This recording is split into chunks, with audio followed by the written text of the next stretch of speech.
We knew it was coming. Pretty sure deep down we all knew it was coming. But not this soon. Not this soon. This week, the One Piece chapter is coming out a bit early. I'm not even sure what's going on. I just kind of, read when it comes out. I don't keep up to date with all the little things that are happening, but I'll probably find out why it's coming out early this week. Anyway, it's out, and as always, the initial reactions. This is my thoughts right after reading the chapter. No real break, just set up the camera and start rolling. And, first of all, can I say that the title of this chapter really lives up to everything that's going on, right? Because it talks about the island of the strongest. And I think the only thing that's missing here is Marco, really. That's literally the only person who's really missing in this. But I like the title of this. I mean, it'd be interesting that they put Blackbeard on the cover story with a hippo. And I have no idea why. Maybe it's because of his teeth. But it's really interesting because when you look through the whole chapter, all these guys, there's people who are fighting and there's people who are having trouble. And then there's all the supernovas who are just coasting. They're just kind of like...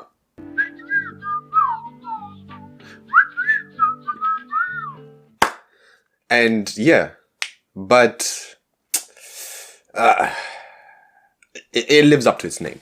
Moving on to what actually happened in the channel. Again, I don't talk about everything. I just talk about the best parts. But last chapter, I talked about how Tama showed up in Wano Onigashima, because she's come from the mainland and she's in Onigashima. How did she show up here? She couldn't just be a stowaway. So she had to, they did something. I was trying to think that, okay, possibly other characters might come as well. It seems she got on an enemy ship or something like that.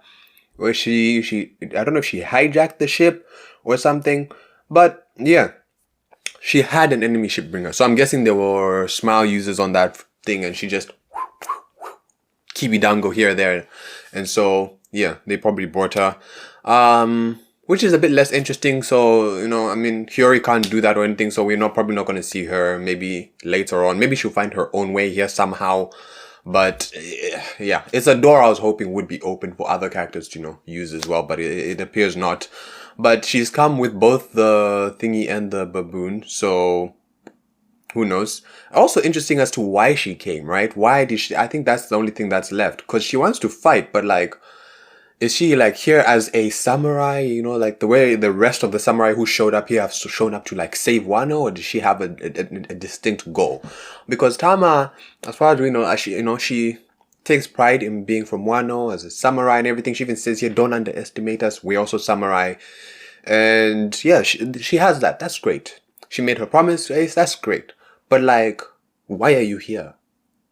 There's also other people in the mainland who would like to help Wano, but why are you here? Why did you choose? Are you, does Tama feel that strongly about Wano? I mean, we've never really seen it before, so I just want to see what's her reasoning, what's her role here in Onigashima, because her power is useful, but what's her role as far as, as a character, with her personality and all that?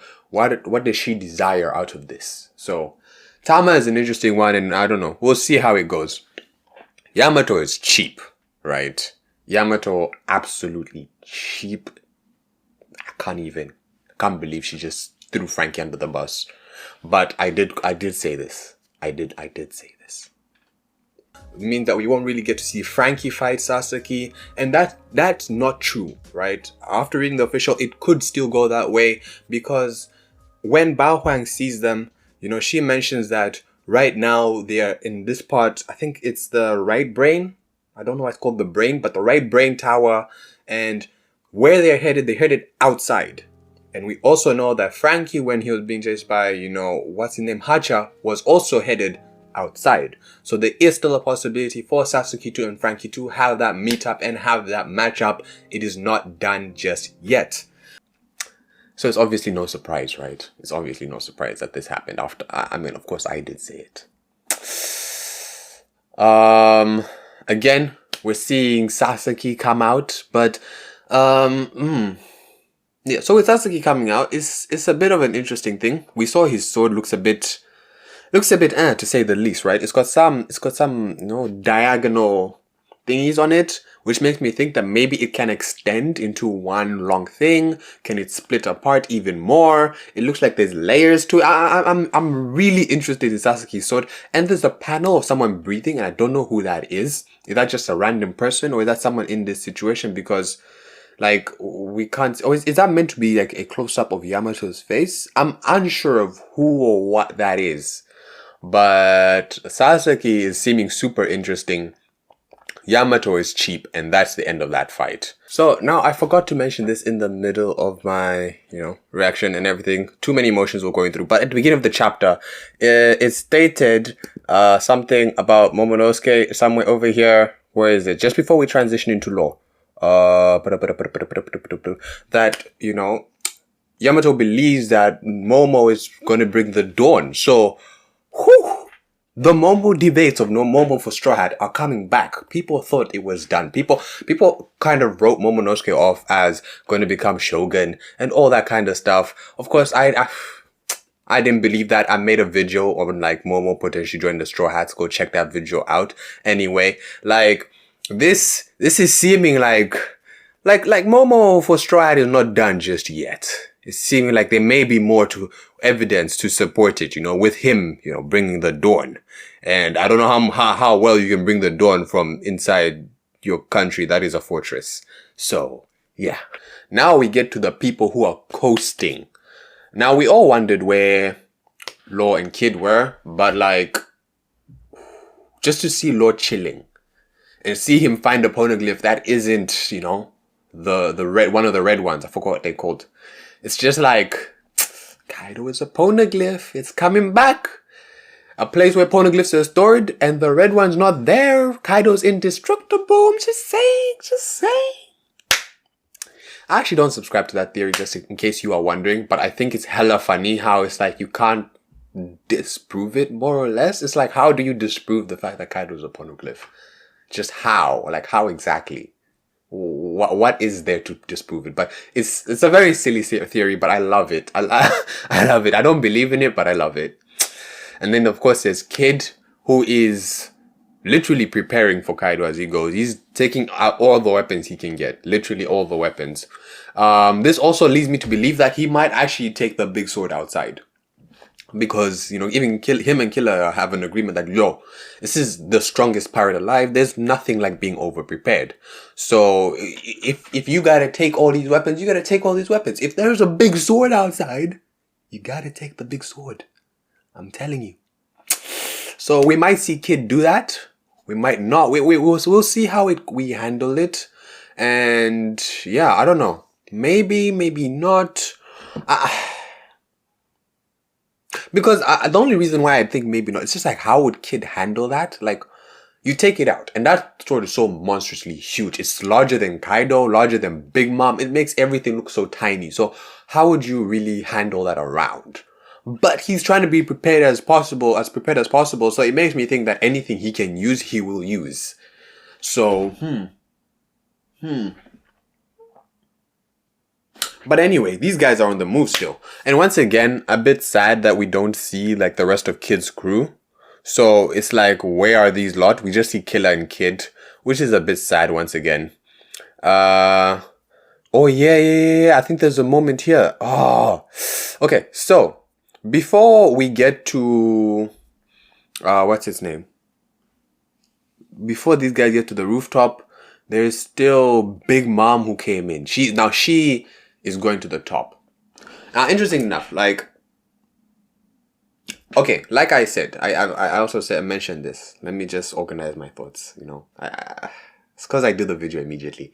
But one, Kaido and Yamato coasting through. One coasting through the armored corps, the other one coasting through the scabbards. Getting injured along the way, but still not too big an issue. Even Sasuke himself had said they'll be wiped out at this rate. So not wiped out, not even just it'll be a tough battle, no, wiped out, so coasting. The parallel is still going on there, although I thought it would last a bit longer. Oh man, Chopper is even more... Oh, damn. And he's still there, even with the teardrop, he's still charging forth. This is some Attack on Titan level stuff, bro. Anyway, I was going to mention that with Kaido on the roof, it seems like Scabbards are reaching the end. It seems like Big Mom is really moving for the top. She's just like, yo, don't get it wrong. I'm not here for y'all. I don't care what you guys are doing. And it's like, what if someone touches Big Mom? But who knows? Who really knows? And so Big Mom's going to the top, which I don't think that many people have actually talked about. The fact that it could be Big Mom and Kaido against the alliance, like people from the alliance, because people like want to split them up. But Big Mom and Kaido together, that would be super. I don't even know if the top of Onigashima can like support that. If it is, then whichever giant that belong to, that guy is dense. But anyway, Big Mom and Kaido going there. I'm pretty sure we'll see Marco not too far behind coming through, and then we'll come through, and then we'll have Kid and Luffy at the top. Everyone else, who knows? They may show up later on, because Zoro's here watching this happen. Actually, Zoro, if it's I won't be surprised if Zoro gets lost and ends up hitching a ride with Big Mom. But Zoro's stuck down here for now. Big Mom, so it's going to be Big Mom and Kaido versus Luffy and Kid at this rate. At this rate, we haven't seen anyone else. Law went downstairs. Law's looking for some other thing. Law's not even seen interesting fighting. So Law's on his own tangent, and I think that's very contentious as an argument to predict. I don't think many people would agree that Luffy and Kid versus Big Mom and Kaido is a matchup that's gonna happen. Okay, maybe with Marco. If Marco is right behind Big Mom, then yeah, maybe with Marco. But these matchups are getting interesting, though. It's getting super interesting. I think the last thing is basically what I was talking about at the beginning. I think if I'm not mistaken, that Sanji just heard the sweet melodies being played by Black Maria, and yeah, we're about to see Sanji divert from the group. This is his stop.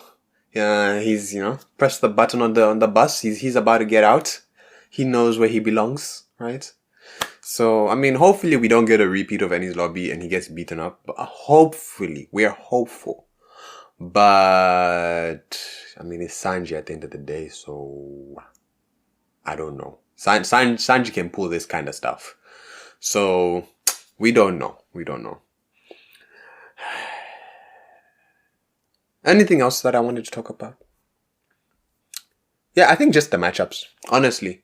Oh yeah, and the fact that, I don't know, like with Big Mom's speed, she may end up reaching Luffy before he gets to the top. Then the question there is like, does Jinbei then have to take care of Big Mom? Because, yeah, there's also a question of where's King?